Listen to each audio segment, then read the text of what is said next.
Welcome to Toy Polloi. Hello and welcome to another video from Toy Polloi, and in today's video we are going to be doing a kit build and also a review, but the kit is something slightly different because what we are building is this little handy drill. I recently saw this online and thought it would be a great thing to get to help me with my sort of toys and restorations, because you'll often see me using this, which is my little pin vise, which is a great way of drilling small controlled holes, but sometimes you need to drill slightly bigger holes, and I don't want to get my sort of main drill out because that's just too big and too cumbersome, and this thing looks ideal. It's made by Tamiya. It's called the Electric Handy drill, and it cost me about £15 on a recent trip to Tokyo, but it is a model kit, so if we open up the box you'll see exactly what is inside. So we've got a whole load of pieces here. It comes with a little motor. I think there's a little motor with all the sort of pieces and screws, and a set of instructions. It just looks like the sort of thing that is going to be ideal for what I do here on the channel. I did try to get one of these imported before I went to Tokyo, and it was going to cost me about £40, but went to a few shops out there that specialise in model kits and tools for model kits, and I found it there for £15. So if you want to get your own one, it is available here, but as I say, it's a little bit on the expensive side. So let's get on with this kit and see what we can put together. It looks fairly straightforward. There's not a huge amount of pieces. We've got this sort of the main handle piece there, a few gears in orange, and then a few little grey pieces that are the sort of control parts, and then in here are these sort of metal pieces for the contacts for the batteries, and a few screws and washers. The instructions I've only had a brief look at. They are predominantly in Japanese, but mainly it's just sort of visual guides, so it shouldn't be too much of a problem to actually put together. But yeah, let's get on with the build, put this together, and then see how well it works.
And there we go, that's it built. It took about 15 to 20 minutes. There were a few areas in the instructions that weren't massively clear, but I managed to work them out. And I've now got a nice little handy drill, and it does seem to work really well. I've already put a couple of batteries in it, so if I now press the trigger, you can see it actually works. And it's a really nice sort of thing to hold. It's just about the right size, and I can see it being very useful indeed. It's got a few little features here. We have a little lock, so if I turn that lock, I think that way, then you cannot press the trigger anymore, so it means that you can't accidentally sort of set the drill off. And then we have this button here which locks the drill itself, so you can easily undo the chuck. So if I turn that around, you can see that button has now gone in, and I can easily undo this to change the drill bit. It also comes with two different chuck sizes, so this is the smaller one, which I think goes down to 1mm. Then the larger one that I've got in here goes from 2 to 3mm. And you can easily tighten that up. So the next thing to do is actually to give this a go. I've got a little bit of styrene sheet here. This is some 2mm thick styrene sheet. Let's drill some holes in it and see what it's like. Oh, that drills really nicely. It's quite fast, so you'd have to be quite careful with it, but it's certainly, yeah, that certainly goes through with ease. I think that's going to be a very useful tool for me to use. Obviously, when you're doing smaller things and delicate things, you want to have the control of a pin vise. But a lot of the times I'm drilling sort of larger holes into toys to repair them. And as I say, I don't want to get out my main drill just because it's so big and cumbersome. So something like this that I can just have on my desk and quickly sort of get a few little holes drilled is going to be absolutely ideal. Now, as I said at the start, this cost me about £15 when I picked it up in Japan. If you try and get it on import, the cheapest I've found it is about £40. And I think at £40, it's probably a bit overpriced, but at £15, it's really good fun because you get to build the thing yourself, which is a very enjoyable process.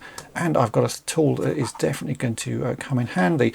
Hopefully, this will end up being something that you can easily get available in the UK. I'm hoping that Tamiya maybe will sort of see some reviews of this, like the review I'm doing here, and decide that there's plenty of people in the UK that want to grab themselves one. So if Tamiya are listening, this is certainly something I can see a lot of people in the UK wanting for model making, and like myself for toy repairs and toy restoration. So it would be great if this was made more readily available. But there you go, that is the Tamiya Electric Handy Drill Kit build and review. I think this is going to be great, and you will certainly be seeing this in future restoration videos that I film on this channel. If you've enjoyed this video, then make sure to hit the subscribe button and tap the bell to be notified each time I upload a new video. And if you've really enjoyed it, then why not think about becoming a Patreon or YouTube channel member and supporting the channel that way. You get early access to all of my restoration videos, and also access to an exclusive series called On the Cutting Mat, where I show restorations that you won't see anywhere else. So have a think about that, and thanks for watching.